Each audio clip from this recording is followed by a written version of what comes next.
Don't look under the internet.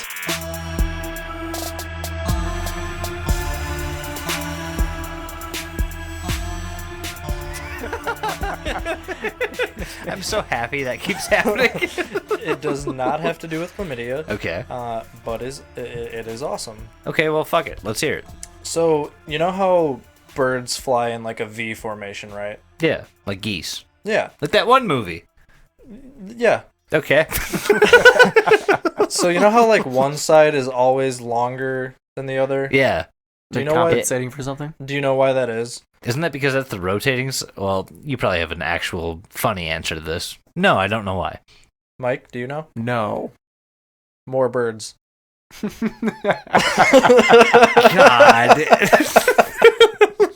There's just more birds over there. Is that? That's why that side's longer. There's more birds. Oh, man. Fun Star Wars facts. In the movie Star Wars, Darth Vader says, "Luke, I am your father," because he is his father. Actually, I do have a fun Star Wars fact that has to do with birds. So How? You know the porgs? How is this a I transition? hate those things. No, right. No, listen. Just listen. Yes. You know the porgs, right? Yeah. The little fucking noseless pieces of shit. Uh-huh. You know why they exist? To sell toys. No. So on Yes. location, when they were filming, there were so many puffins in the shots that they couldn't get rid of them. So they just turned them into the porgs. Wow. It's the only reason they exist is because they could not get a clean shot without them. Because here fucking puffins. Here I thought it was toys. God damn it. Welcome Star to Wars. Don't Look Under the Internet, everyone. Yes, welcome everybody. Where you get trivia about Star Wars, bird migration, Hubert Pubert Lovecraft. Gargamel. Yeah, Hube. well, big one in the Gargamel. Hube. Hube. You're Jason. I am Jason. Thank you. That's Doug. Hello. I'm. Who's joining us today? Uh, We always have a special guest celebrity. Hi, I'm Clark. I like biscuits and waffles. God damn it. Well, this is the wrong celebrity. Yep. I thought, It's I the thought wrong one. thought we pulled someone better this week, but Ha. apparently not. I got you. I'm not Clark. I'm known tennis professional. Serena Williams. No, Venus. Oh, you're Venus? Okay. Yes. Don't get us Shit. confused. That's why. Didn't Okay. you commit vehicular manslaughter? No.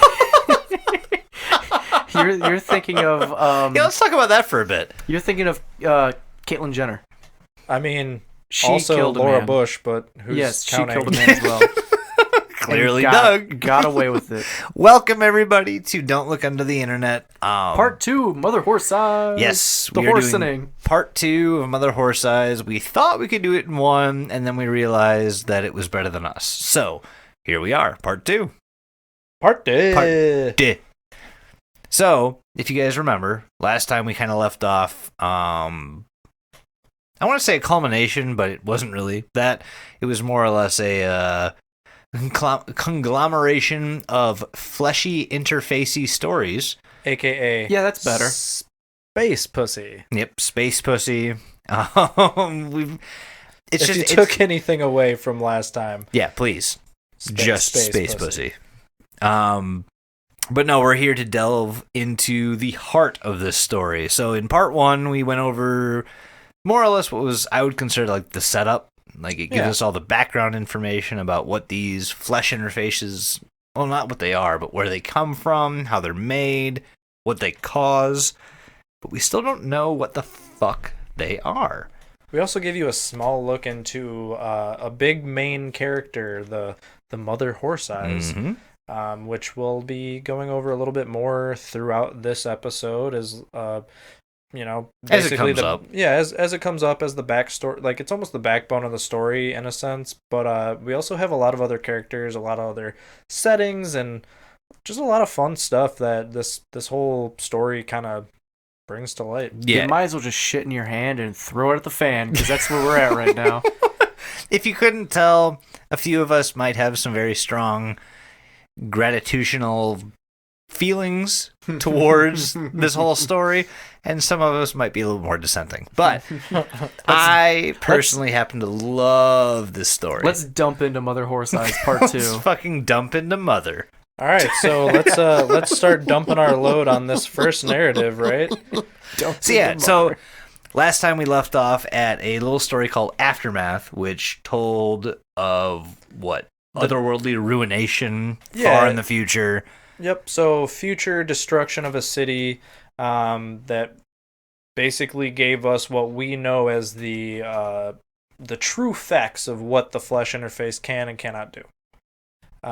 In this one, we're actually going to start in a kind of completely opposite limelight of what we call this narrative, the Storyteller, which is also a singular post, one-off narrative.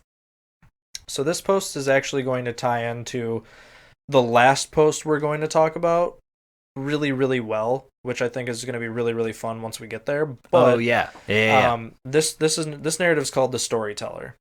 And basically what it is, it's a short story of a man who wakes up drunk in an elderly lady's home. And basically he kind of doesn't know what's going on. Tuesday, am I right? Seriously. We've all been there, really.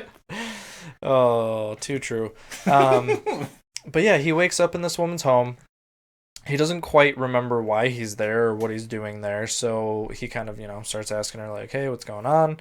And she goes on to explain that, well, you came into my bar, you started telling the story was amazing, and you were so close to finishing it, but you got really drunk. So I decided to, bring you back to my place so that you could sober up, you didn't have to drive home, etc. And feel the sweat pussy. Yeah, the space pussy. Yeah. So once she tells him this, he has no recollection of what the story is. He has no idea. He's like, can you tell me the story? Can you explain this story to me? Why can't I remember this story? So she goes, well, here's the first part of the story, but I really am not going to do it any justice the way that you did. So he's like, fine, that's fine. Just tell me the story. So she starts to tell him the first part of the story, and then all these memories start to flood him. And the beginning of the story brings up that he's heard this story so many times, but will never know the ending. And it's just this kind of culminative, shit. That's deep as fuck. But it also sucks. We're not going to know the fucking end. Exactly. And we don't even know the beginning because they never actually tell us that. But this is some bullshit. Well, so this is just fucking some Shadow of Time-esque story. Yeah, and actually one of the big motifs throughout the post that we're going to be describing in this episode have to do a lot with, I want to say, addiction, alcoholism, drinking. Yeah, drinking is a common theme throughout this entire story. Very, very big motif in this one. But that's where we're going to begin this episode. It's just a really quick post, but I think it sets up this whole episode really well. So, in light of the information we just saw, let's look at something completely fucking different. Yeah, let's do a 180 real quick. We're going to go 180. Actually, the rest of this episode is kind of 180, so let's just fucking put the foot on the gas on this one. This is a story about a man named Ben. Yes. Wow, that didn't work. No, it didn't work at all. We tried. That's our best. Doug, don't make fun of it. You mean the Podfather? Oh, that's right. When we you can't speak against him. When you refer to me, you name me correctly. Is this like a radio DJ thing? You're listening to Grundle Thumper and the Podfather. The Podfather. The Grundle Thumper, the Podfather. No, unfortunately. But so we're gonna go into this new narrative called the Ben narrative, and it's pretty lengthy. It's interesting for sure. We're gonna short it up as much as we can. We're not gonna do it its justice. We are absolutely clipping its wings. Because we have so much to get through. So we really want you guys to look at this stuff yourselves. That's why we do this. We want you to enter literally just go onto Reddit or r/ARG and fucking look at all the shit they have there. It's amazing. I will say this is out of all of the narratives you can find on Reddit, this is probably one of my favorites. Just because it's so well done. It's very fun, but very lengthy. Yes, it's lengthy, but if if you take a look at it, you can see why we cut it down. We're 3 grown men with full-time jobs who are also trying to do this. We don't, unfortunately, have the time to get super detailed, so we have to cut some things down, unfortunately. We are also trapped in a sweat lodge right now. We also don't want you guys to have to listen to like 5-hour episodes about one topic. No, so please go look this shit up. We'll put links in our descriptions and everything, as always. We love you. Oh, yes. Yeah, and those words that I was trying to get out of my mouth earlier, we just want you to enter the realm of the things that we love. And that's kind of why we do this. Like, we love to explain these things to you, but we also want you to be able to go to the specific topics and then look at them yourselves and formulate your own like opinions. Because you will get much more out of this. Email us or DM us your opinions. Have you got a fax machine yet? For real. Seriously, buy a fax machine, give us your fax number. We will send you a fax. Of Doug's booty Doug, hole. This is off the record. Yeah. Do we have a fax machine? Do we know how to use a fax machine? I wasn't going to say anything. Okay. Well, let's go back to the episode now. Okay. So, let's get right into this next narrative, the Ben narrative. Now, I know some of you that have been listening to us religiously might think that this has something to do with Ben drowned. No, it's different. Wait, did you just... Oh, God damn it. Don't steal my thing. Fucking call up Bare Naked Ladies. We owe them another $200. I just got... No, it wasn't more than 10 seconds, so... For the first time we can argue that. For the first time in weeks, I just heard a laugh. Oh my God. God. Are you still hearing that laugh? Yeah, aren't you? I wasn't. But thank you. Anyway. So let's go into this Ben narrative. Ben! I will say the start of this narrative is a little different. It's... Okay. Let's just dive right into it. Dump into it. So, just to kind of quick, summary, we're kind of moving into the future is kind of where these start to go. So we don't have times or dates really, but we're getting definitely into a time that is not now, for lack of a better word. Correct. So, this Ben narrative starts off where we learn about something called the hygiene beds, and basically what it is that this flesh interface technology has become so advanced that now we have kind of think WALL-E almost, I guess, like honestly think WALL-E plus if WALL-E met the Matrix. Yeah, I was gonna say think the Matrix. Basically, you plug yourself into this bed, and it's like I almost want to say Futurama-esque, where they plug themselves into the internet and they're just walking going around. So they call this the hyper realm. Yeah, like they refer to this as the hyper realm, and the reason they refer to this as such is in this narrative you start to kind of get an idea of what it's like to experience more than 3 dimensions. You basically get to go into this bed, log into a different dimension, so to say, and live your life completely out of real life. So Can I read off a title of one of the things you might be able to log into in this, just to give an example? Yeah, of course. There is an option under this whole neural network, this hyper realm, called Child Holocaust Muscle Thumps. I don't know what that means. I don't think I want to visit that area. I don't either, to be quite honest with you. It sounds like a conglomeration of a lot of different ideas at the same time, but that's kind of indicative of this whole realm, I guess, because you're plugging yourself in to whatever the fuck you want. Right. You can literally mix, if you wanted to mix Mambo number 5 with double penetration and Dippin' Dots. And Scrooge McFuck? Yes, you could do that. Chef's kiss. Perfect place to go. You could feel all of those things at the same time. See, but there's a problem with that. What is that, Doug? The problem is that your bed gets fucking stinky. Mm-hmm. And it's a problem. And let me tell you about that problem. It does become a problem. Gosh dang, let me tell you, your bed gets all stinky. I'm not even kidding, though. You go into this bed and you're connected, right? But the bed is smart. So once you start filling up your shit tank, and your piss tank, and you're just really unhygienic. And hell, you're getting a ton of bed sores from just being logged into this thing for months at a time. It starts to smell putrid. Mm-hmm. But the best part is, you don't have to deal with it. And You- Mambo you number don't. 5.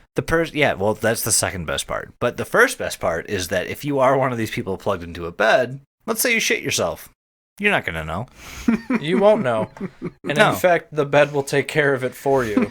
You're off experiencing It's like one of those cardboard macaroni whale songs or Let's whatever. be real, everybody just be fucking. Yeah, It's like everyone one of is those, fucking each other. Just those consistent fucking. automatic like cat litter cleaners. Yes. Put Yeah, under just your own spinning. butt. Yeah. Yeah. Pretty much. But this whole You're first just spinning around. The poop's just being filtered out. Mike is stuck. He's on the poop literally cylinder. it's all he's seeing in his head now. He's just like, oh my god, there's shit floating around everywhere. And this is why I love doing this podcast with these two fucks. Because they're dumb. Hey, it is what it is. We're all fucking dumb. So, getting back on track, these beds are going to be smart enough to tell you, hey, you filled your whole shit tank up. Like, you need to get out of this and get up and have maintenance done on your bed, which is one of the only ways the bed will actually wake you up, basically. Is if your shit box gets full. If you fill your shit box. There's a couple other ways, but Yeah. like hygiene is essentially the biggest one that's gonna happen. Hence the me name. Are you singing? If Fred Durst sang Evanescence, is that what's happening right now?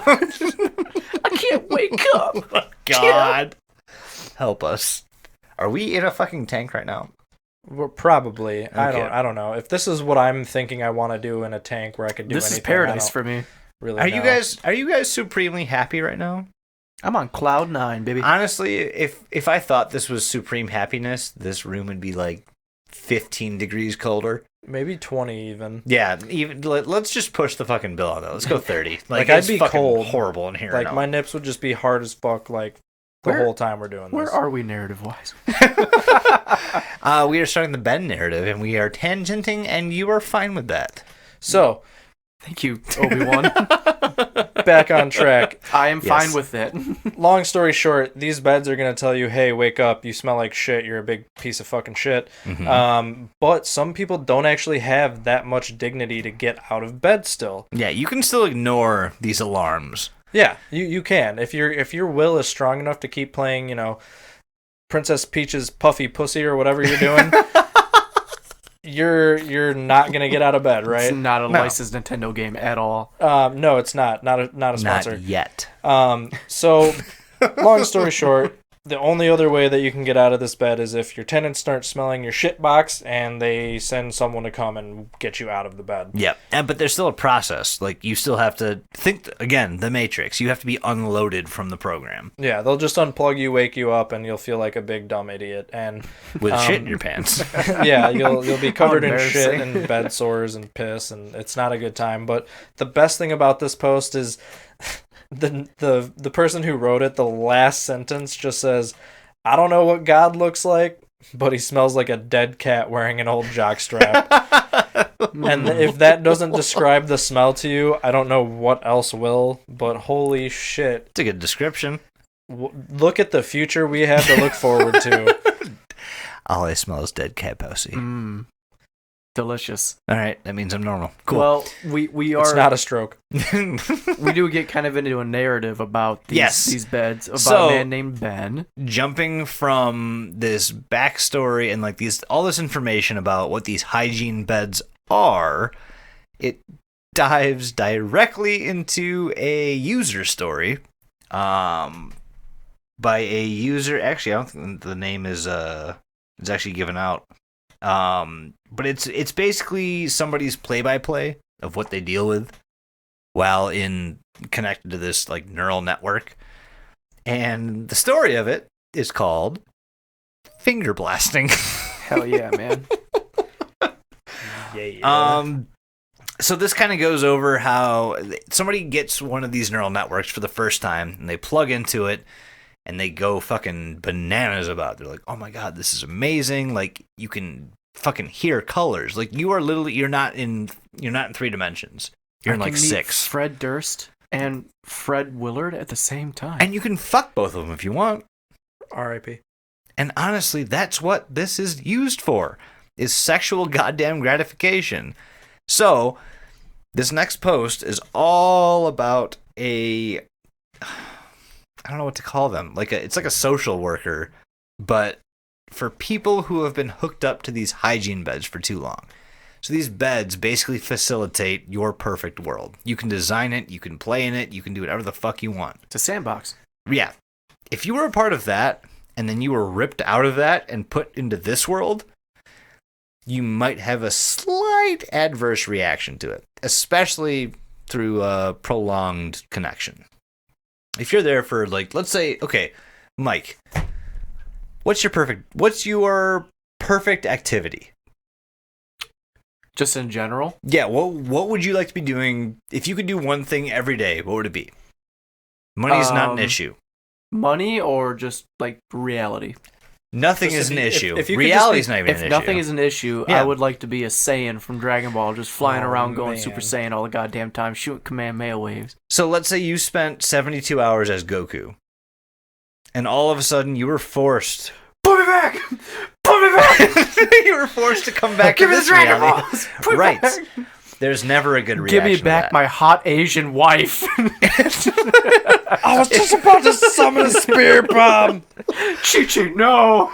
If you're plugged into one of these things and you have your dreams at your fingertips, do you really think you want to come back to Fuck no. a 9 to 5 at fucking Hardee's? Yeah, Hardee's or 7-Eleven or some shit? No, fuck no. You want to stay plugged the fuck in. And that is the issue a lot of people have with this thing, is they plug in, they realize is way better. Yeah, they don't plug out. They realize it's way better than any kind of reality they could possibly imagine. It's kind of like Ready Player One. It is. Or Ender's Game. Yeah, that too. Yep.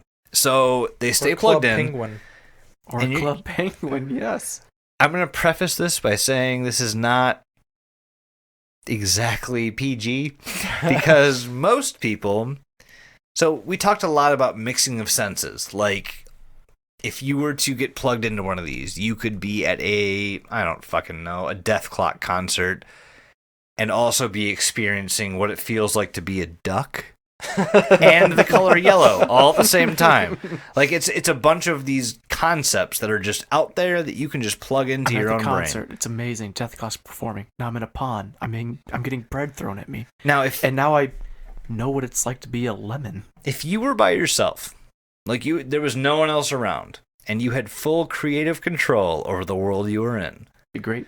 If you had to bet on what you think might happen, what do you think might happen there, Mike? Whatever, you are literally God. My ego would be through the roof, I'll tell you that much. Do you think boners might happen? Do you think sexual drive might come into this? Probably. Yeah. It comes into it a lot.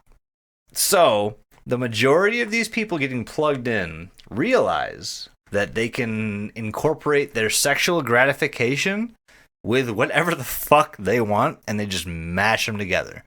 So, this story kind of goes over how a rehab specialist kind of takes people that are plugged in for too long and tries to make them okay with the world. When that happens, they are so used to being plugged in and being able to gratify any kind of urge they have. You would not believe the amount of times that these people come out of these chambers, whip their dick out and call it, just start masturbating. Guys, girls, whatever. The middle of a sentence, just, oh, I thought about a sexy guy, or I thought about, fucking a sexy lady. There's tits on the screen. Who cares? I'm beaten off. Like, that's just... And they don't skip a beat. They don't skip a beat. They just keep talking about whatever the fuck they're talking about while masturbating. Like, it's normal. Is it not for you? They essentially rewired their brain. Now, I've been to McDonald's before. I've gotten a Where's this bacon, going? egg, and cheese McGriddle. I know what it's like to be aroused. Yeah, exactly. I know what it's like to get a boner about food. Do I start beating my dick in McDonald's? No. Only one day a year. You should try it. Okay, well, you know then. I save it, Doug. It's gotta be special. It But no, does. like this is a problem that everyone finds is that it all leads to masturbation. So every one of these interviews you have to get through while listening to somebody talk while they're either fucking beating their dick or fingering their pussy. Like that's just what you have to deal with. And that's what this whole story goes over is kind This of is just the intro to what the beds are. Yes. We haven't even gotten to Ben yet. And I know. No, I guarantee, like, I understand this is taking a bit, but this is important for setup for the rest of the whole narrative. So these people cannot come back to reality because they're so influenced by their sexual realities that they've come up with in their own minds that once they are ripped back into reality, they cannot fathom the fact that they can't just fucking beat off wherever they want. At all. So with that, we go to the next post. Wow, what a way to... How can I top that? I don't know. I mean, the next post, we're finally getting into the man named Ben. We're kind of done with the whole over-sexualized portion. The finger of this. blasting? Yes, we're kind of done with that. I feel like that was just additive. For now, works. anyway, I guess. But Sex sells, Mike. essentially, we're introduced to a... Thank you, Doug. South Park, anyone? Okay. Yes. Essentially, we're introduced to a readjustment specialist named Ben, and he gets yet another hair cocoon, because this is just a typical fucking Tuesday for this guy.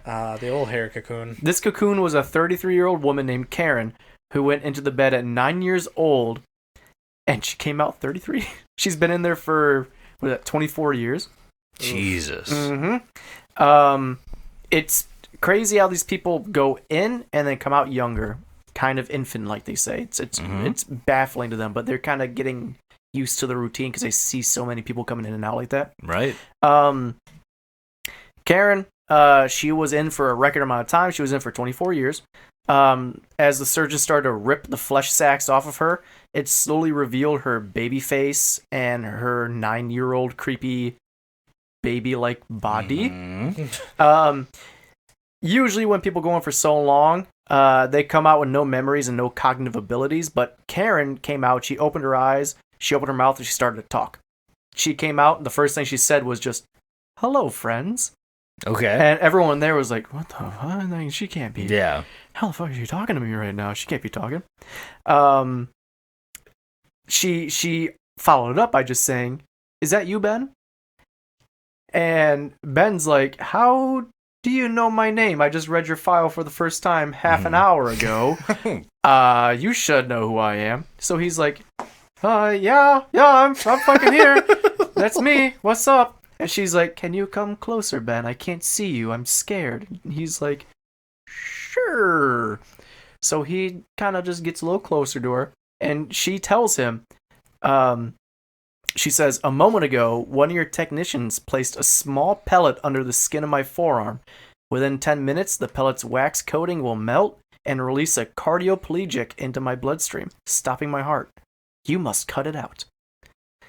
There's a saw. Like, I Yeah, want to play a game. I want to play a game. Jesus. The choice is yours. But with that, we find we find out that Ben's like, "Nah. Like, what are you talking about? That's not true. This is all just kind of like a delusion that you're making up from coming back from this realm that you were just in. Okay. It's a delirium, they think." So he's like, "All right, let's just get you the fuck out of here." So him and his little like crew of medical professionals like take her to this elevator with this man named Elaine. I believe it's a man named Elaine. It's spelled Elain, so I want to say it's Elaine. Okay. But he's waiting in the. Or it's Elon. I prefer. Oh, the muskie. But he's waiting. The muskie. Yeah, he's waiting with the elevator open for them. And Okay. They get in the elevator with him, and right before they get in the elevator, Karen whispers to Ben, like, "Elaine, like, he has something to do with this."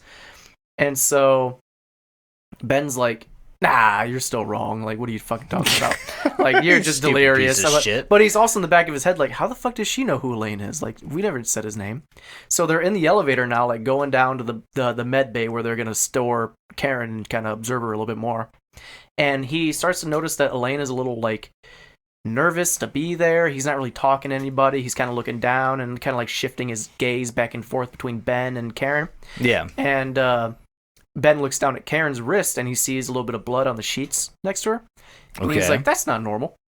So Ben like takes her wrist and he like feels it, and he feels a little like puncture wound and a little like a little ball like in her wrist, like the wax pellet that she was talking about. Mm-hmm. And he's like, oh shit, Elaine here had something to fucking do with this. So he just straight up just tackles Elaine. Like he lunges over the gurney that Karen's in, and he just tackles him to the ground. And at this point, Elaine like goes to pull out a fucking like pistol, and he tacks him to the ground. A shot goes off during this like this fight, and Elaine gets up and he says, "Was I shot?" And at that time, Ben is able to grab the pistol, and he straight up just shoots Elaine in the fucking head. Damn. Yep, just busts his ass. They leave the elevator. A little bit of a shootout happens in the hospital as well. Jesus. Yeah, because more people are in on this, obviously. And since this is the future, Ben and Karen get into this like self-driving car. So Elon is in on this, like now. The Domino's pizza delivery vehicle. Yes. Okay. Yes. I do want to mention one thing real quick. There's this weird thing that they end up doing together where he plugs himself into her feed interface. Yep. And this is how she ends up communicating with him. Oh yeah, thank you. I forgot about that. Yeah, he dips her in this like gooey substance, and that like helps them like communicate better. Because she can't like talk very well. She's just this like basically skin and bone skinny baby thing. So skinny baby bunny bean. Skinny, yeah, exactly. I can't skinny ruggy baby bubba bumpers. Yeah, but yeah, thank you. Yeah, so that helps them like communicate. He like just she's almost communicating like a computer would. Like, yeah, in very short sentences, like very like quick thoughts. Yeah, but they get into this like self-driving car, and they take this to this like forest area, and Ben's like, where the fuck are we going? Karen's like, to the forest we go. Like, let's go. So he wheels her out there in the wheelchair that he has for her because she can't walk very well. And they get to this like beat up like structure, and he's like, what is this? And she's like, this is where I was raised. And she's just kind of like staring at these gnats that are just flying around the air, and she starts to cry. Right. Yeah, she just starts to cry, and she's like very happy, but she also gets very sad very easily. And Ben's like, well, now what do we do? Like, what are we looking for? She's like, the key is here. He's like, okay, where is it? She's like, it's here it is. Yeah. She's like, we're here. This is it. He's like, what do you mean? She's like, there's nothing we can do. She says, Q has already taken over the world. Mm-hmm. There's nothing we can do now. And Ben says, what is the point of all this then? Why did I bring you out here? And she says, well, you're a character in this narrative, right? And he's like, what are you talking about? She's like, don't you think it's a little weird how two main characters just went out on this adventure into the woods together to find the thing that's gonna rescue the world? Don't you think that's weird? It goes real meta. Yeah. She says we're in someone else's story, essentially. And he's like, what the fuck? Oh, that's so important. And she says, how about you start to write a poem? I'm gonna write a poem. You should write one too. And he's like, why would I do that? And she says, someone will read it, I'm sure. Mm-hmm. And we kind of go from there. He thinks she's just kind of crazy, but she's just staring at these gnats that's just floating around the air, and she's just jotting things down. And then eventually, he just starts writing in his journal too. So it's a very weird story. We summed up a fuck ton. Yes, it's very summed up. Very summed. If you want a fucking fantastic narrative, literally go to any of these stories. Just read them through. You will not be disappointed. If these were in a collection of like we both own the Lovecraft complete fiction. Yeah. If this was in the same format, this would be on my shelf. Oh yeah, absolutely. Easy. I know you can get this. You can already get this as like a full audiobook. Somebody took the time to convert the posts that we've been reading through into an audiobook, which is awesome. Mm-hmm. And I would love to have it, but it's not there yet. Once it is, guaranteed, I will be buying a copy. Yeah. But we kind of leave so good. We kind of leave Ben territory now.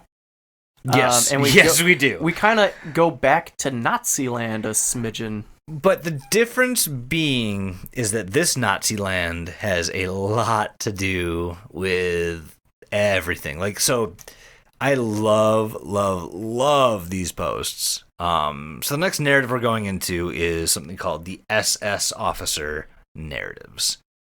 If you couldn't tell, it might have something to do with Nazi Germany.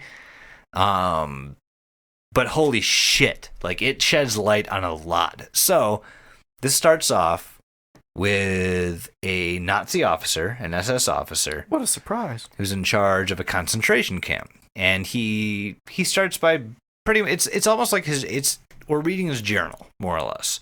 He starts off by going over like what the process is for, processing the Jews that they bring into these concentration camps. It's all fucking horrible. Like, this is one of the most depressing things I've ever read in my entire life. So it goes over, like, the trains coming in, them getting off the train. Oh, half of them getting off the trains because the other half are fucking dead. They then go to get processed. They go to the work camps. And when it's time to go take how they call a shower, they get put in lines. I know, this is all very difficult. Like, this is all very, very troubling content, and I apologize, but this is what they're writing about. I want to talk about flesh interfaces, and you're bringing the real world. I promise we'll get there. I promise. So it's about an officer who is in charge of this camp of processing the Jews being rounded up by the Nazis in Hitler's Germany. And it goes over just like day-to-day routines about... I mean, the first one's pretty brutal because it's all about this officer who processes a new train load of, Jewish inmates who he then sends to the showers. And because what happens is that women and men are separated. So the men go first, which means the women have to hear all of it. When the women hear all of it, they start fleeing and trying to get the fuck out of the way. When that happens, the officers draw their sabers and they just kind of start hacking. And it's all historically accurate, and it sucks because it's very, very, very fucking real. And then we get to know this one officer a little bit more because he introduces a doctor named Dr. Engel. I know him too well right now. Yes. Dr. Engel is a colossal piece of shit. He has in his service a Jewish man, an older Jewish man, who seems to be helping him with his research. Which means he's like on par with, take like a Nazi concentration camp general and then add 2 ranks. And that's where this Jewish person is in 1940 Germany. Like, nope, that doesn't happen unless they are actively finding out and like telling the Nazis where the Jews are. So he's helping out this Dr. Engel, and they come to this camp because apparently it's a perfect location for what they want to do. And they set up this, like, they have all these spare resources, or the Nazis have all these spare buildings and resources. So this doctor comes in and he sets up camp, and they close the doors. It's all very secretive.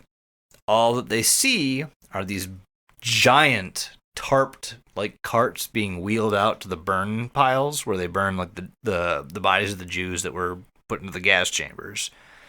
Giant carts, and they're just dripping with blood. Literally, like they said something like it's like 15 feet high. They pull out there and they just burn. At first, what those are. Yeah, at first, they think that the officers think nothing of it, and they go about their business of, exterminating goddamn Jews. And they we're all here for the cause, and the cause is like a big, like they reiterate that over and over and over and over and over again. So it's business as usual until a Ukrainian prisoner pulls a skull from one of the burn piles. Now the skull is bigger than it should be. It has like 16 eye holes.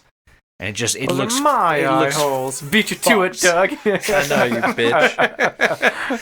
It looks fucked up. So this Ukrainian brings the skull to this Nazi officer who's the subject of this whole narrative and says like, "Hey, I know you're doing your job correctly, but I think you should look into this." To which he was immediately received a nearly fatal thrashing because how dare someone suggest what a Nazi officer's duties are or what their obligations are, dare right? you. Yeah. The worst part is this Nazi officer, like, he recognizes this Ukrainian's diligence and says, like, you know what? Yeah, this is smart. I should do this. He just got Fuck you. He just got fucking All right, beat now to let death. me look at this. Right, thing. exactly. So he does. He explores and he goes. He talks to the doctor. Doesn't get anything out of him. So he pulls this Jewish assistant aside, and he says, "Hey, like 3 posts in, he basically says, hey, listen, I basically understand what you're going through. You are enslaved to this very high-ranking Nazi official, and you are being ordered to basically do whatever he says." And he literally turns around, looks at him, and says, "No, that is not what is happening here." Turns out, all of these experiments happening on many, many, many Jewish people are not Dr. Engel's idea. They are the Jewish man's idea. And it's because what the Jewish man says is, God has shared his plan with me.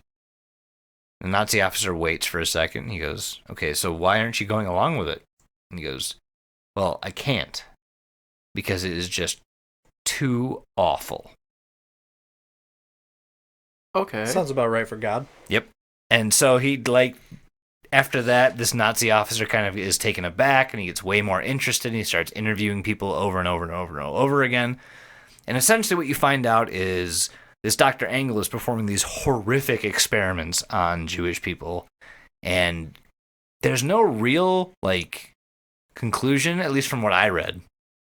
I have actually some parts on this story. Oh, yeah, please. I have, I think I have your ending, actually. Please, because I fucking don't have it here. The next post is actually about the SS officer and how he fell ill. Oh, did he? Yes. He wakes up feeling a bit ill from these, vivid dreams that he's having. So the last thing that we heard was this officer inquiring about what was going on in this previous gas chamber, this previous concentration camp. It's a crazy time. Mm-hmm. But yeah, he had a night full of vivid dreams.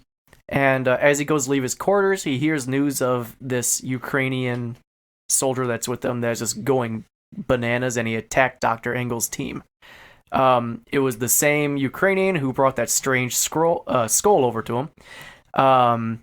They shot the fuck out of this guy, and they found out that that this Ukrainian had ingested this Swiss-made magical chemical, which we find out in earlier stories is this highly potent LSD. We actually touch on that in the Japanese stuff that I kind of left out accidentally. These Japanese guys get a hold of this pure amount of LSD, and that allows them to come up with this new laser type of technology, radar technology that can split through planes. Oh, right. Yes, I forgot about that until now. Yeah, that's actually super fucking important. Kind of, sort of. But the doctor then tells the crew that anyone caught consuming the chemical will suffer the same fate as the Ukrainian. It was at this time that the SS officer realizes, oh, fuck, I've been having weird-ass dreams. I touched that skull, and the Ukrainian guy touched that skull. I'm probably tripping out on LSD because this fucking guy gave it to me on accident. Yeah. So he's like, should I tell the doctor? Probably not a good fucking idea. So he kept the information to himself because the doctor would fucking kill him. So it left him wondering about the weird drug that he took and the weird visions that it gave him. The visions are of this monstrous, bloody mother. That's what he calls it. Sounds familiar. Mm-hmm. The man decided that he was going to kind of sneakishly observe Dr. Engel's research and try to get more information on what the fuck is going on. Dr. Engel's lab is always being watched, so the information kind of took him a long time to gather. He even worked with a couple buddies to get more information. He noticed these bloody packages that would leave the lab, but after a while they just kind of stopped, and those are the same bloody packages that you were talking about, I'm sure. Oh, yes. So one night while he was skulking around, he noticed something about the lab. It made this horrible creaking noise, as he called it, in regular intervals. He said it sounded like a very old house creaking every 4 to 5 seconds. That's when he realized that the building itself was breathing. What? It was alive. Alive. God. Okay, so I just want to say that so many SCPs are in this. Oh, yes, for fucking sure. come to fucking mind. Oh, And I for cannot fucking wait sure. to do more of those. Over the next few weeks, he had more visions of the mother. His troop and him decided that they were going to leave their base and go for a swim because the base started getting very, very hot and humid. Humid. And Hube. there was a lot of condensation, like something we've seen before at Vietnam. On the Buddha statues. Weird, right? While they're out for a swim, they got a message that a group of prisoners broke out and they broke into the armory. And there's this huge firefight from prisoners and the officers just pew, pew, pew, pew, pew. I'm glad you had the actual audio for us right You're welcome. I'm doing all the work for you. Thank you. He went to go check on Dr. Engel's lab and he found out that the lab was kind of like burnt. Mm-hmm. Like it was kind of burned down.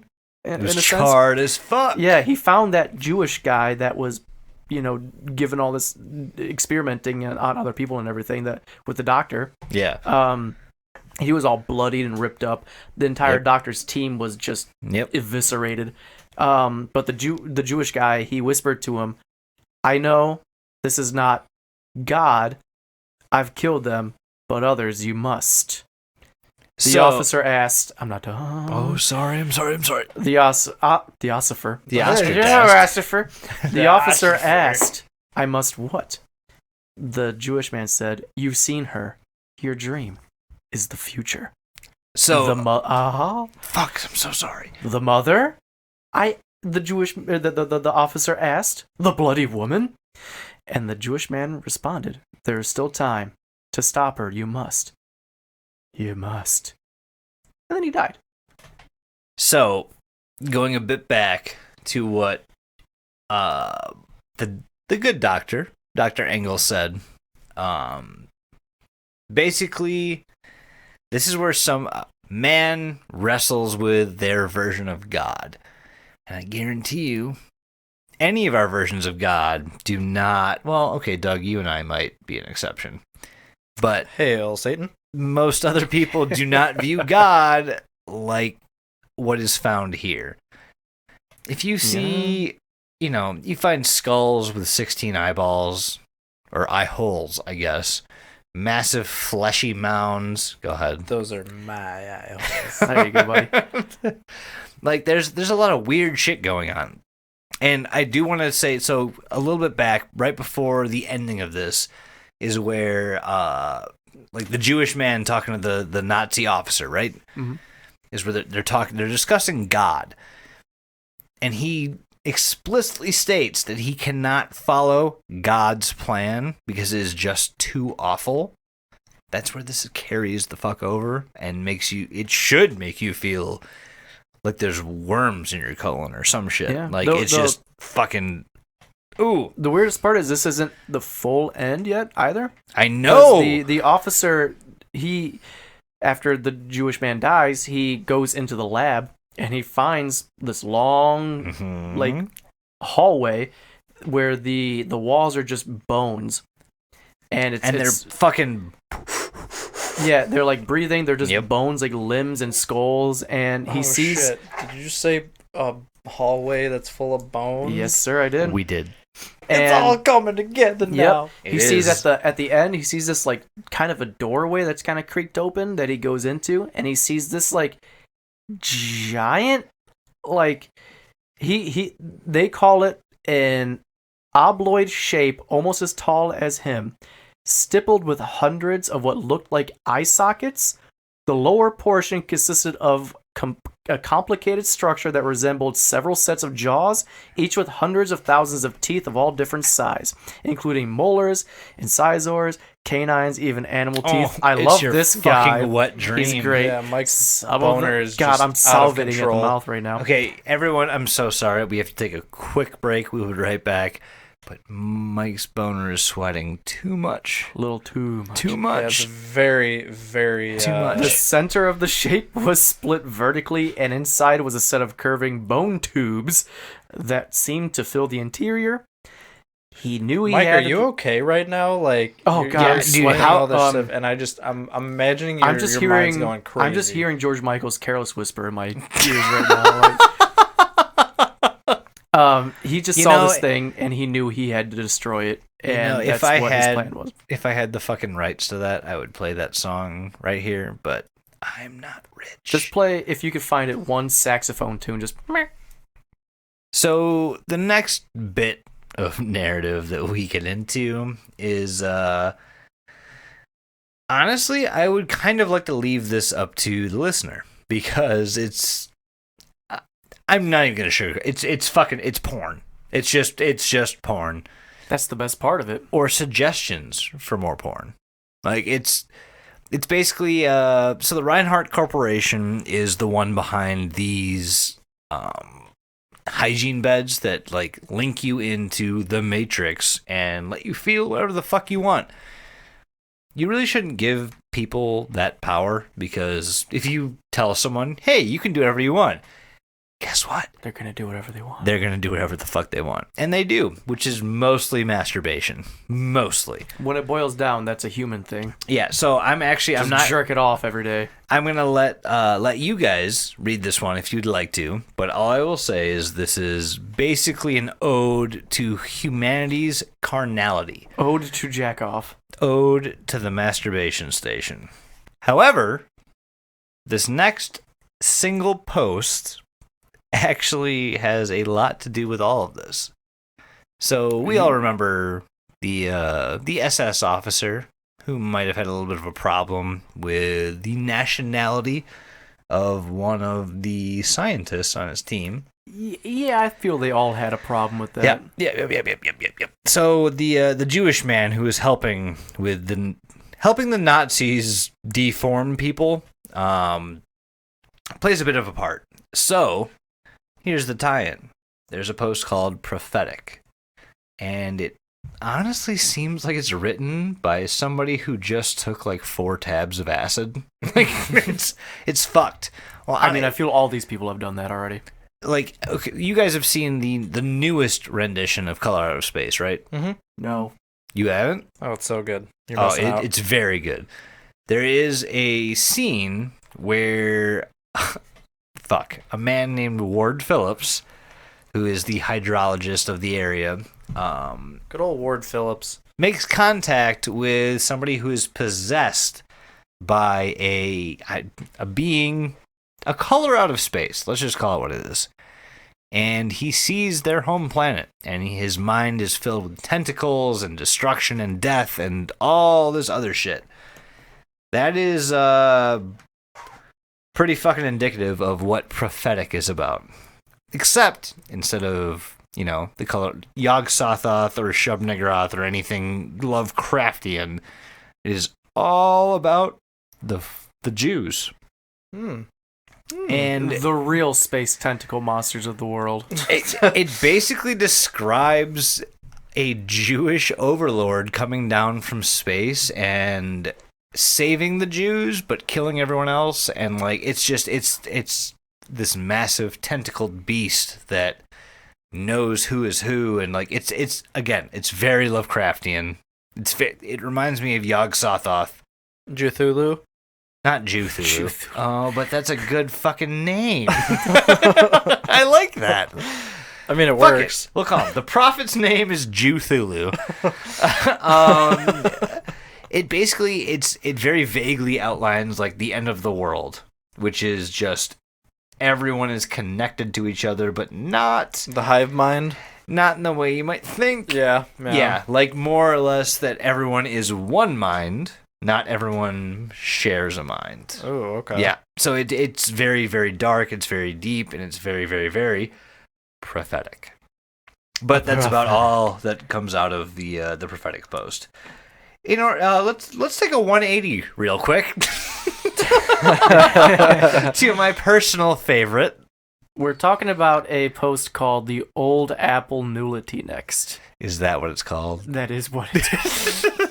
I refuse to call it the other thing until we get it done with. All right. I'm going to read the whole post so you can get a good feel for it. Okay. There once was a little boy who loved swinging on the tire swing in his backyard. It was a simple swing made from an old tire and a length of rope tied to a branch of utter non-existence. On many a lazy Sunday afternoon, he would while away for the hours swinging back and forth under the shade of the big, leafy, existential nullity, and in the fall, he picked apples from it. That's what it says. Doesn't make much sense. No. But the man who wrote these did say that his grammar sucks, so... That's fair. At least Yes. he gave you a warning. Thank you. One day, his father told him to cut down the apple nullity. But, Pa, he protested, I love the old nullity. Mind what I say, boy, his father said. I don't like ontological paradoxes, and I don't like you sassing me much. The boy ran crying to his mother. Ma, Pa said I have to cut down the old nullity. Say it ain't so. I'm afraid it's for the best. The other day I was weeding the tomato patch and saw Sammy the cat had gotten into the nullity. When I was trying to get him down, I accidentally gazed into an infinitely branching timeline of events which never happened and never will happen. Well, I'll be dummed if that old Sammy didn't jump right out of my head. But, Ma, what about my tire swing? Come on now, there's all sorts of other things you can tie your tire swing to. What about one of the giant flayed demon penises that grow abundantly in our world and provide our lumber? I'm sorry, what? You heard me. You don't interrupt me, you Okay, heard me. Fair enough. Keep going, Senior Demon Penis. But, Ma, I don't want to swing on some dumb old demon penis. You can't even... What? You just say that 'cause you haven't tried it. Now mind your paw and fetch an axe. The boy got his father's axe and went to chop the non-thing down. But after a dozen swings, he found his hands were red and sore. The axe's demon penis handle was quite rough. He called to his father, Pa, this dumb demon penis handle has got my hands all scratched to tarnation. Oh, boy, don't you have any sense? Why don't you wear some gloves? The boy... If this isn't the fucking biggest euphemism for just beating your shit all day. Yes, The boy- thank you. The boy put some gloves on, but his hands were already quite scratched. At the end of the day, they were covered in blisters, and the tree still hadn't fallen. He worked the next day, despite all the pain, and finally brought the non-thing crashing down. I'm mighty proud. Hang on, sorry. Hey, there's more. I'm mighty proud of you, son, the boy's father said, tousling his hair. I guess it's true what they say. The nut doesn't fall far from the demon penis. Why did we not cut this out? Because this is integral to the story, Doug. My God. So, for all of you that want to know, this is the sole story that is a part of the demon penis narrative. Enough said. Yeah, this is... I wish I could say sorry and actually mean it. I'm waiting But I'm not sorry. I'm waiting for my award. I guess we did talk about a giant. giant space pussy. It only Yeah, makes sense to there's talk a about lot. a giant demon penis. Yeah, so that's kind of a little out of place. What's up next? Up next is kind of a weird one. It talks about it's kind of like a user, like an online chat kind of thing. Oh, yeah. Yeah, it's very quick. Fortunately, this one's very non-sequential. It's called The War of the Mind is Lost. It's about this person named General Castillo, and they disappeared. It says that she made a real flesh narrative. She was clever. She got a lot farther than any of us have a right to. But Q smelled her. Q slew her proxies. Q localized her. Q funneled her paths to one disconnection. It's kind of just how this person just kind of vanished. This General Castillo, who's apparently very important. And then it talks about how Q is kind of the answer for the world and how Q cannot be stopped. Not after 10 trillion heat deaths, not if every particle in the universe became a transistor. And they all cycled together, and the stones themselves cried out, "The war of the mind is lost. We lost it. Now begins the plague of the flesh." So there's a pretty common theme happening at this point, yeah. Skin. Flesh. Just Flesh. yeah. All of these stories are okay. In case you could not fucking tell, all these stories are happening at very different intervals in time. They're very weird. But they all have the same element, which is flesh interfacing. Also, General Costello is Karen. We find that out. We brushed past that earlier, but Karen's last name is Costello. So, whoa. So the next set of narratives that we end up getting to is actually just a one-off post called The Crystal Tower, and it's actually more of a poem than anything. So Okay. I'm just going to read this out. Shakespeare's here. I think my dog might be reading it for you. You are so cute, you little bitch. Go ahead, Doug. So the title of the poem is actually called On the Planet's Surface, a Great Crystal Tower. The remnants ember of a dying star drifts along the galactic fringe, companioned solely by a tiny world. On the planet's surface, a great crystal tower lords over a vast and airless plain. The cooling star's blue light draws the tower's shadow across the land and marks the passing of the ages. Through the core of the tower runs an artery of living flesh, branching paths of blood, and refracted within facets. At the base of the spire there is no door, no entryway, but at the top a fleshy orifice. Once or twice in age, for purpose unknown, the tower's mouth expels a living human, to fall down and down through the airless space and land atop a scree of other people. A traveler passing on foot would be forgiven for wondering why so many other travelers had approached the tower and flung themselves down at its base to die. Perhaps it was in a prayer, or perhaps they were searching for an entryway, for a door, which doesn't exist. Ooh. Sounds like a flesh interface.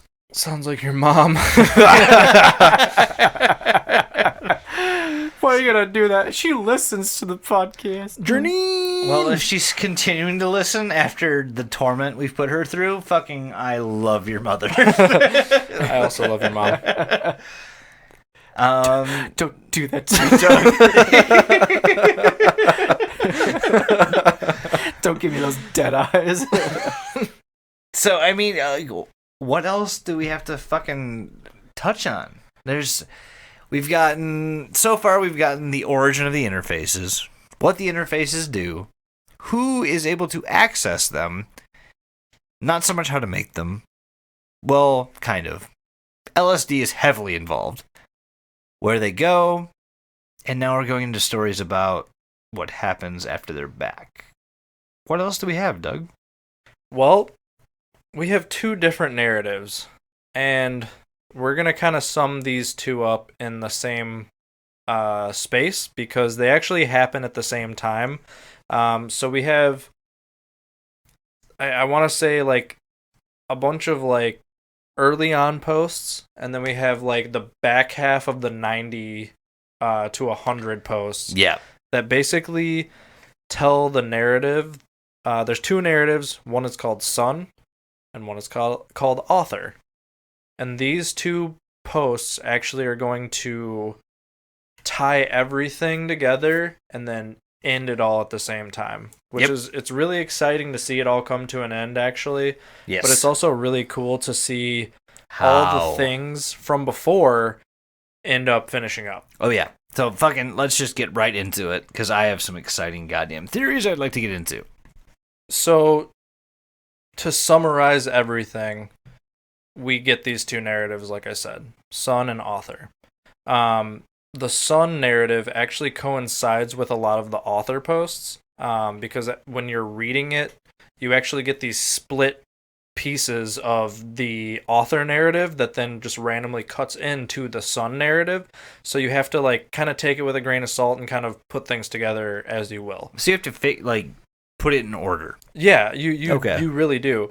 Now I'm gonna say about 80% of the author posts are just the addiction like theme that we see running through all the posts that are happening. So again, when we say addiction, we don't mean like to drugs or anything. We literally mean to these like fucking the beds, well, not even that. It's like most alcohol. of these stories are about his alcoholism and how horribly addicted to alcohol he was, and how he was basically like, no, I'll never be, one of those alcoholics. But then he becomes one. Yeah, and very quickly. Like half the posts are him basically waking up in a new hotel room or a new apartment, and like everything's smashed up. He got beat to shit. There's blood everywhere. Like almost, like I said, almost 80% of the posts are like that. So it adds a sense of like realism to the. Yeah, there's a point where it talks about him like losing his job, and he's staying at his parents' house, and he's just fucked up all the time, and he wakes up from being hungover, and he just doesn't remember how he got there. He's just in the front lawn arguing with his mom. Yeah. Shit, all right. And he's just like, fucking, I've been drinking for 10 years. I'm mad and sucks. And well, it's almost sad to read these posts, because like he said, one of them is he wakes up in his apartment, or an apartment that he doesn't actually realize is his until like maybe like an hour into being awake. And he's just like, how did I get here? Why is everything smashed up? Like, why is my face all black and blue? Like, why is there blood on the floor? And he even talks about how, like, he'll wake up at, like, 3 p.m. and he's like, I can't start drinking yet. Like, I gotta wait at least until 8 o'clock. And then the next sentence is, I gotta wait at least until 6 o'clock. Like, it keeps changing because he's having problems, yeah. And he'll say things like, he's like, oh, addiction is such a overrated statement. Like, the only way we can treat addiction is with another addiction, and like all this stuff. And it actually gets really, really deep the more you think about it, because like it's kind of true. Like, we treat heroin addicts with another drug that they basically have he even to take. starts to attack like AA meetings by saying it's just a way to oh my try God, to get you into a cult, and how I read that. Well, wasn't there something that just like set him off? Like, he was fine, and then he, like, somebody said something about God. Well, he goes into AA meetings because of an argument with his mom, and that's what sets him on the path to try to do better. Okay. He was also at like a I want to call it a halfway house, where he meets a couple like main players in his narrative that what is his name? Sean? Yeah, Sean. Yeah. So his roommate at the time? Yeah, him and Sean have this like love-hate relationship where Sean kind of picks on him as like almost like a big brother kind of like status with him, but ends up telling him a couple things that are going to be like really important at the end of this narrative. And one of the things that Sean mentions to the author is this warehouse that has a hallway full of bones. Yep. Yeah, he's Sean is a crackhead.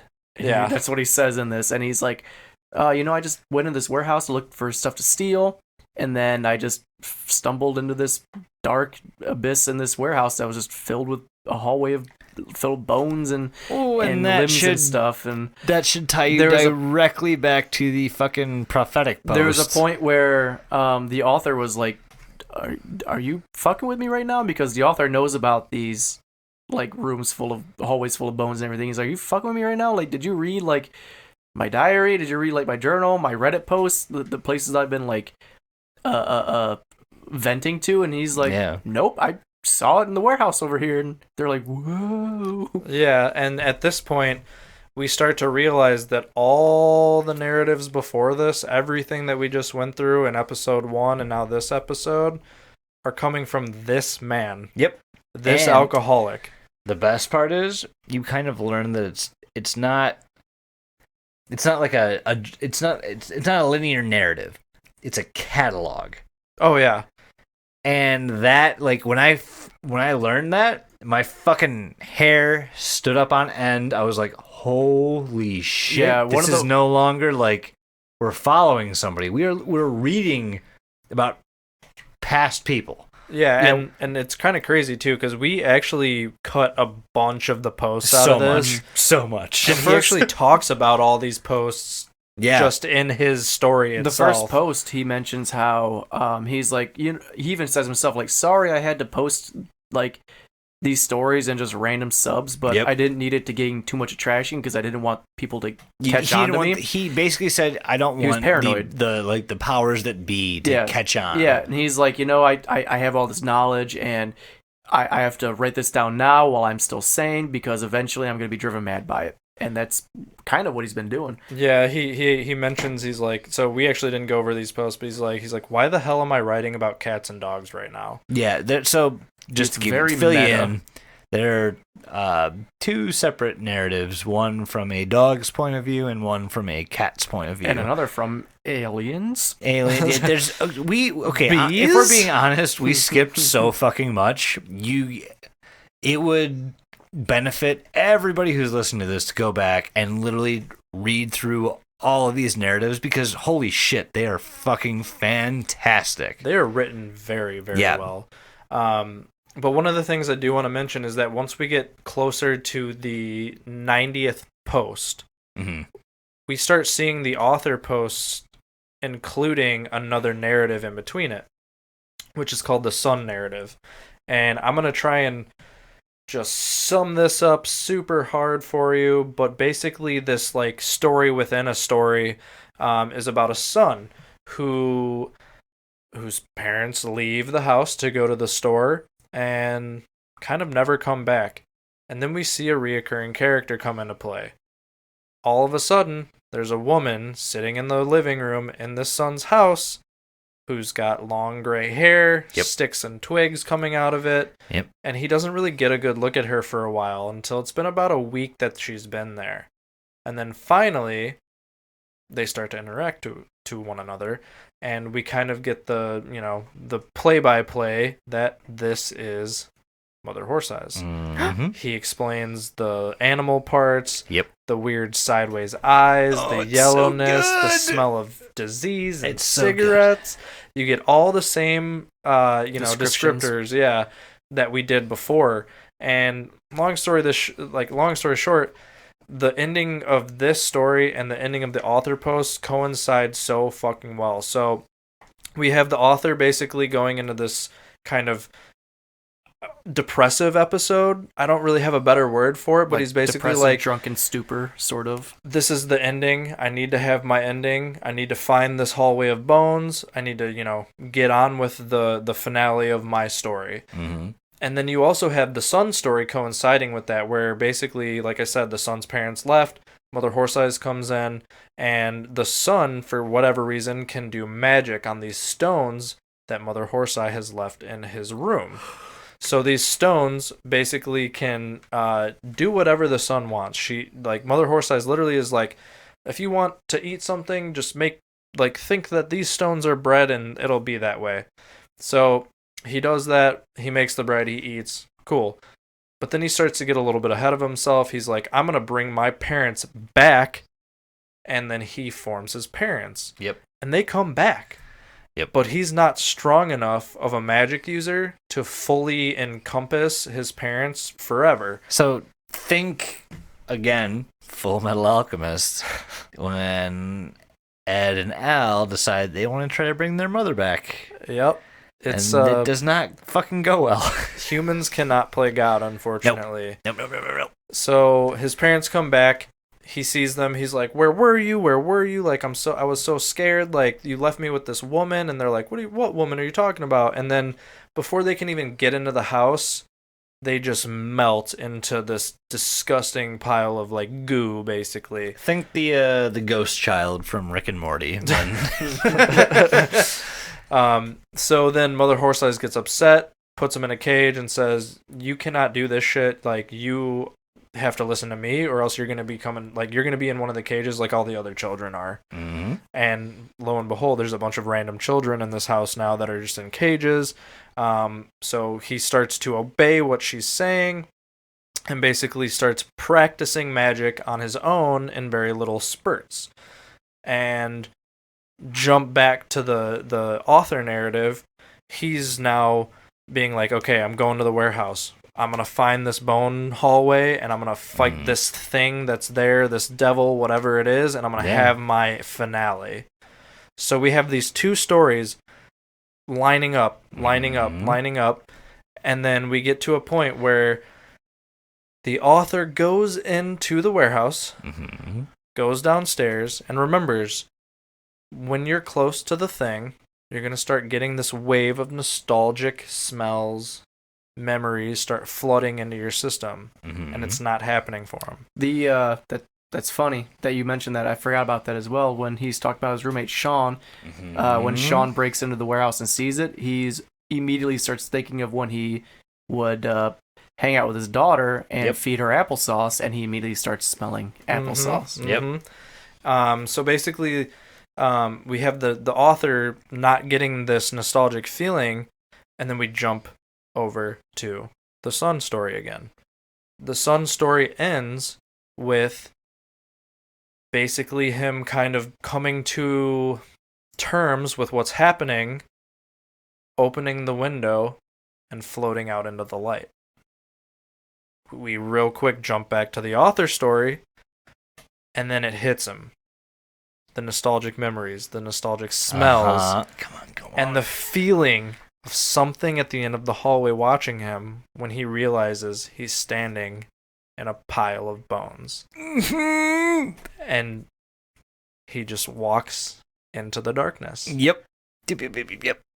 And that's where we conclude everything. Good. It's so good. Because until you fucking hear all of these narratives, the main narratives are not going to make any fucking sense. And now that you have, here we fucking are. What a juicy story. Oh, it's so good. It's just so good. I just love the floating into the light and the walking into the darkness thing. It's so, the metaphor is amazing. Yin and yang. I'm going to be 100% honest. I never thought a narrative like this would ever come about. Just because of, like, the way it was portrayed, I guess. Like, can you imagine writing out, like, I don't know, fucking, how many hours of content is this? Like 3 or 4 or some shit? I mean, if you read it all, yeah. Yeah, it's a lot. It's like reading a short book. Imagine writing all that content, separating it by paragraph, and then going to Reddit and being like, okay, where's this content? Post. Yep. Okay, where's this? The fucking foresight is incredible. Like, the writing is amazing. It's so fucking good. Yeah. It's creepy. It's a very good story. Do we actually have a name for the person who wrote Mother Horse Eyes? So. Like No. an actual name? Okay. No, it's just...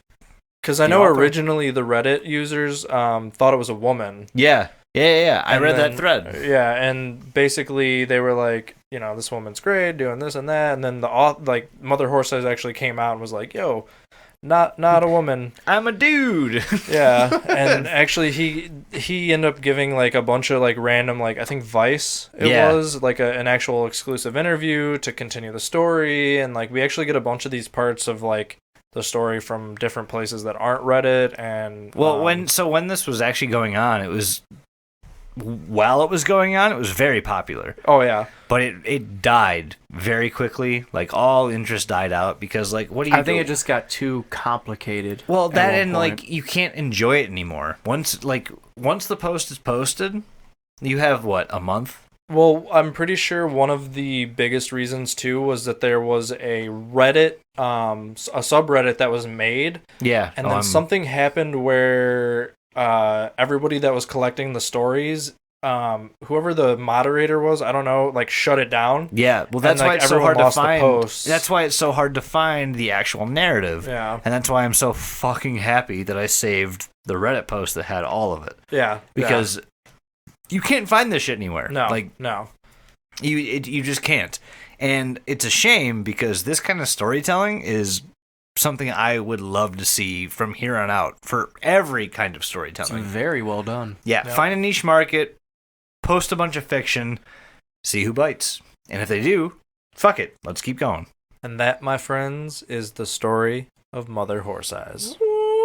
God damn it, so good. Woo! So, earlier, I did mention that I had a little bit of a theory about what all of this was about. So I know this is all, it's very disjointed, it's all over the place, and it's all very well written. But there is one thing that is continuously joining all of it. You know what that is? No. LSD. Almost. Space pussy. Honestly, yeah, LSD. So, when you are on Space LSD, pussy. when you're on LSD, you tend to get a sense of like you notice coincidental patterns and you put meaning to it. Like anything that happens out of the ordinary, you put meaning to it. And that's just how it goes. The best part about this whole narrative is that it is the embodiment of LSD. Oh, it's like one huge acid trip, for Literally, sure. almost literally, because when you're on any kind of acid or LSD, you take like whatever you can find and you attach it to other things, and you find these little coincidences that add up and add up and add up. And all of a sudden you're like, holy fuck, I understand the universe. And that's because you think you understand coincidence. If you look at all these stories, every single story, every single narrative puts part of it into another narrative. Like the cats. Yep.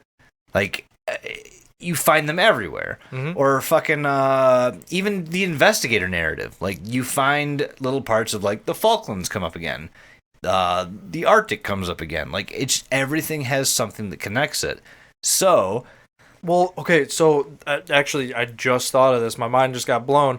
Remember how I started the episode? Yes. Was the storyteller, where Yes. he was like telling the story, Yep. but never heard the ending.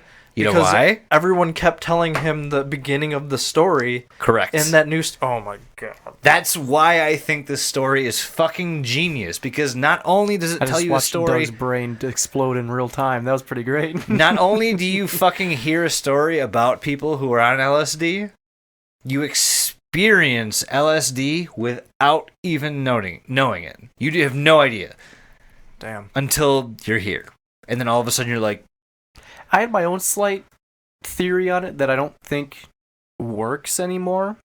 I'd love to hear after it. hearing all the stories. Yeah, well, no. I thought for a while there that the author bit was kind of like a like the end of it all, and everything that was happening was there has to be something, in my opinion, because we get them talking about this hallway of bones. We get that more towards the end, where before it was hallways of flesh. Well, so to me, it feels like the flesh is kind of slowly drying out and turning to bone, like it's dying. Like the acid trip is wearing off. Like there's Kind something of, I there, guess. you know what I mean? Like, So- I feel like there might be something there to where the end, where it's bone, the story is dried up, or his time is done. It's death. The dry bone hallway is death, where the flesh interfaces, the fleshy tunnels, is life, because that's, you go in, you come out born again. Yep. So I feel like there might be something there, especially because he's walking in at the end of these, at the end of the story, he's walking into the bony hallways, walking into the darkness. That's what darkness if is death. that hallway is where the Loud ass rain. yeah? What if the really? What if the flesh interface, when it actually kills something inside of it, what if that hallway is where it spits the bones out Maybe. after feeding? Yeah. Maybe. So- that would explain the whale carcasses in earlier stuff as and well. the segmentation, Yeah. and the reason why people are still alive after being cut in half. Like, That, yes. Korean guy from the Japanese story. So to me, it... I think it's a life, yin and yang, life and death type of thing. Yeah, where yeah. The flesh interface is life in its purest form, and these bony hallways is death in its Purest. purest form. So, have you guys seen John Dies at the end? No. Neither of you? Oh my god. Okay, first off, the next movie you fucking watch is that one. Because it goes over a fleshy, writhing mass. Korok, I think is his name. Yeah, Korok is his name. And basically what he does is he preserves intelligence by ingesting it. And it reminds me so much of this story, but on a way weirder, like, imagine a very serious story, but all of the doorknobs in that story were penises. And that is John dies at the end, if I'm being honest. Well, what a way to end the episode. Yeah. I just watched Akira the other day. Ooh, okay. Good It's call. fucking fantastic. Good call. It's a fantastic anime. Fleshy interfaces, for Yes. sure. And that anime was made in like fucking 1982 or something. Yeah, dude. I beautiful. love the way they animate that shit back in the day. But have you seen the behind the scenes stuff to it? I have not. Oh, delicious. Love it. Damn. Anyway, yeah, that was Mother Horse Eyes. You know, very good story. Honestly, So good. I know we skimmed through a fuck ton. Oh, yeah. Like, if we didn't condense this down, this is already 2 episodes. This would have been like a 4 or 5 parter if we went super we detailed. could have done an episode a week for a year. Yeah, on if we want to get super detailed, like there's a lot and here. like, and that's what we're saying though. Like, please go. Check it out. Read it. Read it. It's a through very it, compelling read. and read through it how it was meant to be read. Like if you go, you can literally just Google Mother Horse Eyes Reddit, and it will give you all the posts where they came from. Go and look at the context. Like the first couple of posts, at least for me, are super integral because you get one about a coup somewhere, and all of a sudden you get these fucking flesh interfacing the stories. coup Like one, it's just. yeah, It's fucking bananas. We had to cut out a bunch of we had to cut out so much stuff. Like I had this whole bit on this like alien love couple who one of them is like a vegetarian alien kind of guy, and the other chitinous cruciform organism, and the other is not. But the other one is like, eat this pink meat that I found. He's like, okay, and it's assumed that the pink meat is people, and it's like, where'd you get it? And she's like, the fucking monks brought it to me, and it's like, where'd the monks get it? My pussy. Yeah, and it's like, what? Where did this come from? But there's so much shit that we just had to let go, unfortunately. Yeah, like one of my favorite posts actually is the one about the girl that plays the video game and she gets really obsessed with it, but she's in the hospital and they just let her play it all day, and then she like basically gets introduced to the hygiene bed. The hygiene bed. Well, that's the same fucking lady in the next like 3 stories for that. Yeah. The one who just can't help but diddle herself all the time when she gets pulled out of it. The one who fucking invents. She's actually the same person who like experiences. So if you go through and read this, you're gonna find somebody who experiences a literal system crash. Like they tell you what it's like to go through have your whole reality come crashing down around you. If you read this, if you know the Leonardo DiCaprio meme where he's just like pointing, you're gonna be doing that a lot when you read this. You're gonna be like, oh, hey, I got it. And now you're gonna have a bunch of connectors while you're reading it for the first time. You're gonna be like, oh fuck. And honestly, I really hope that we put this in some kind of fucking order for somebody who's listening. I don't care if it's one person, because this whole story is hyper convoluted. It's posted all over the internet, and you have to do a lot of work just to decipher it. So again, we'll leave the post, the link to the 100 posts in the comment or the description. Sorry, and we can go from there. Yeah. Sign offs. Jason, what do you got for the people? What do you think I have for them? Okay. We just fucking read a story about flesh interfacing and like getting segmented. I would say fucking stay paranoid. Because what the fuck if that happens to you? You could walk out this door right now and get cut in half and no one will care. We might be in a space pussy right now. Yeah. Is that your sign off, Doug? Nah, just flick your space bean and your space bean. Speenus. Your speenus and your speenus. I would say go get yourself a horse cadaver. Are we going to reenact The Godfather right now? No, we're not going to leave a horse head in a bed. What's his name, Mr. We're going to leave a horse dick in the toilet. Yeah, no, go find Mr. Ed and Wilbur and just kick Wilbur. But find Mr. Ed, take his teeth out, put them in your mouth, chew a couple carrots. All right, I'm getting more and more uncomfortable. See what life is like as a horse.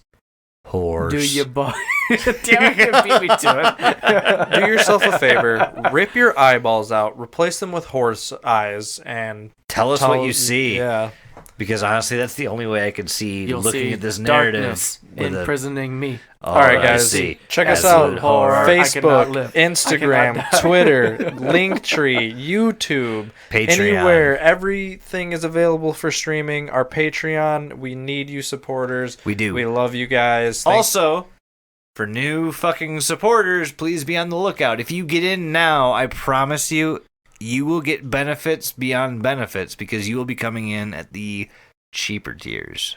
Just because we're starting out. If you're on Twitter, throw up the hashtag DelutiPod. Or stay paranoid. Or stay paranoid. Because that one's actually taking off. Yes, and we will... Which I'm fucking shocked about, but yes. We'll find you, we'll love you, we'll message you. If you just hashtag Deluti or hashtag stay paranoid, go to linktree.com/DelutiPod. Or, like Doug said, DelutiPod on everything. Or don't look on the internet on things like YouTube and such. Please review us on Apple Podcasts as well. Oh, yeah, we please. need that. That's very important, apparently, for podcast stuff. So leave us 20 stars. Please, just out of 5. No, just 20 out of 5 stars. No, be honest. Just give us a review. Even if it's a 1 star, you know what? I'll take the criticism. It's a review. Yeah, honestly, tell us what you want to hear. Tell us what we need to fix. Yep. Give me your honest just want to make this the best thing we can. I love all of you. If you're listening for even 5 minutes, hi, how are you? Welcome. Go back to the beginning of the podcast. Yes, because you're in the wrong spot.